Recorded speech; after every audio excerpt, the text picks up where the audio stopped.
Halo, perkenalkan nama saya Felina Octaviani Gerong, kelas A2, NIM 19104-16875, mata kuliah Manajemen Operasi 2, dosen Pak Adi Mursalin SEMM. Di video ini saya akan membacakan hasil ringkasan saya, materi tentang Supply Chain Management.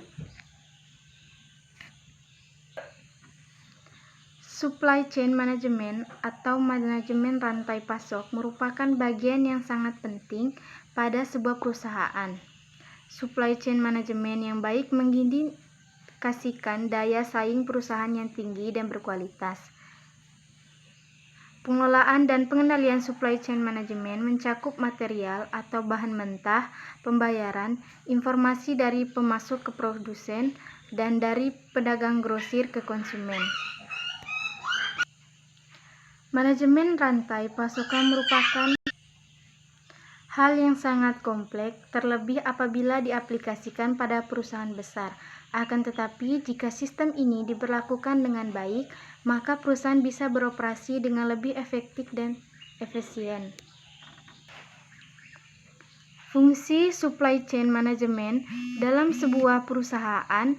Manajemen rantai pasok memiliki fungsi dan peranan yang sangat penting yang berhubungan dengan pengoperasian sebuah perusahaan. Fungsi manajemen rantai pasok yang pertama yakni fungsi fisik yang berupa mengubah bahan baku menjadi bahan jadi untuk keperluan konsumen. Fungsi manajemen rantai pasok ini berkaitan erat dengan berbagai macam biaya fisik seperti biaya pembelian bahan baku, biaya penyimpanan, biaya transportasi, dan sebagainya. Manajemen rantai pasokan juga berfungsi sebagai mediasi pasar di mana menghubungkan perusahaan dengan distributor yang mendistribusikan produk. Proses tahapan chain supply management yang pertama yaitu customer, yang kedua planning, yang ketiga purchasing, yang keempat inventory, yang kelima produksi, yang keenam pengiriman. Tujuan pemanfaatan supply chain management dalam bisnis yaitu yang pertama menjaga kerjasama di rangkaian jaringan perusahaan. Kerjasama merupakan kunci utama keberhasilan sebuah perusahaan. Tanpa adanya kerjasama yang baik, maka di butuh perusahaan akan terjadi kekacauan. Yang kedua, menjaga kepuasan customer atau pelanggan. Sebuah perusahaan tidak akan mampu berjalan tanpa adanya pelanggan. Oleh karena itu, kepuasan pelanggan harus dijaga atau bahkan ditingkatkan. Manajemen rantai pasok yang benar membantu perusahaan menjaga kepuasan pelanggan karena produk bisa ke tangan pelanggan dengan tepat waktu dan kualitas yang memuaskan. Yang ketiga, mencapai efisiensi biaya di seluruh sistem dan tahapan. Dengan menerapkan manajemen rantai pasok, diharapkan perusahaan bisa menggunakan dana yang tersedia dengan lebih efisien tanpa terjadi pemborosan karena pembelian barang yang tidak perlu.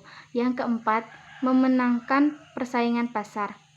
Penerapan supply chain management juga bertujuan agar perusahaan dapat memenangkan atau mempertahankan persaingan pasar. Strategi supply chain management merupakan salah satu indikator daya saing sebuah perusahaan. Manajemen rantai pasok yang dibangun dengan baik menandakan bahwa daya saing perusahaan tersebut juga tinggi. Untuk membangun manajemen rantai pasok yang baik, terdapat dua strategi yang bisa dijalankan. Strategi yang pertama ialah membantu hubungan dengan pemasok bahan baku. Tidak hanya pelanggan, pemasok merupakan bagian mata rantai yang penting dalam manajemen rantai pasok. Hubungan mitra yang baik bisa menjamin kesuksesan mata rantai yang lain.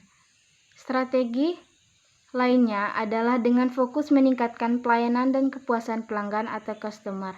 Kepuasan adalah hal yang perlu diperhatikan ketika berhubungan dengan pelanggan. Jika pelanggan merasa puas, maka besar kemungkinan pelanggan akan melakukan pemesanan ulang kepada perusahaan. Terima kasih.